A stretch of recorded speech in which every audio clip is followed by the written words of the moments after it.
Krishna prayer house మరియు centre సంఘముల తరపున మహోన్నతుడైన యేసుక్రీస్తు నామములో మీ అందరికీ నా వందనములు.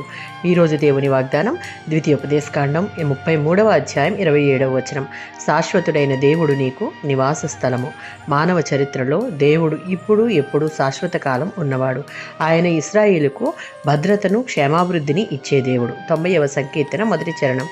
ఇశ్రాయేలీల పక్షంగా మోషే దేవునికి చేసిన ప్రార్థనగా ఈ కీర్తన ఉంది. ఇశ్రాయేలీలు అపనమ్మకానికి శిక్షగా దేవుడు వారిని 40 సంవత్సరాలు అరణ్య ప్రాంతంలో తిరిగింపజేశాడు. ఈ కాలంలో దేవునికి అవిధేయులైన ఇశ్రాయేలీలలో ఒక తరం వారందరూ చనిపోయారు. మిగిలిన వారి ఎడల దేవుని యొక్క అనుగ్రహాన్ని దీవెనను పునరుద్ధరించమని, వారికి స్థిరమైన శాశ్వతమైన నివాస స్థలం నీవు మాత్రమే అని మోషే ప్రార్థిస్తున్నటువంటి సందర్భంలోనిది. క్రొత్త నిబంధన యుగంలో కూడా విశ్వాసుల విషయంలో ఇది వాస్తవమే. దేవుడు మన నివాస స్థలం అయినప్పుడు ఈ లోకంలో మనకున్న ఏ పరిస్థితికి దిగులు చెందాల్సిన పని లేదు. మనకేమీ కొదువు ఉండదు, భయము ఉండదు.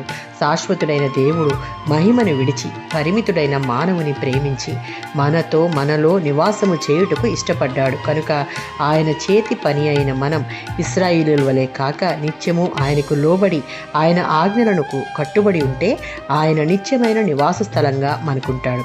మీకా గ్రంథం 5వ అధ్యాయం 2వ వచనం. తన ప్రజల కొరకైన దేవుని వాగ్దానాలు నెరవేర్చే నిమిత్తం బెత్లెహేము నుండి ఒక రాజు వస్తాడని మీకా ప్రవచించాడు. ఆయనే దేవుని కుమారుడైన యేసుక్రీస్తు. ఆయన శాశ్వతుడు.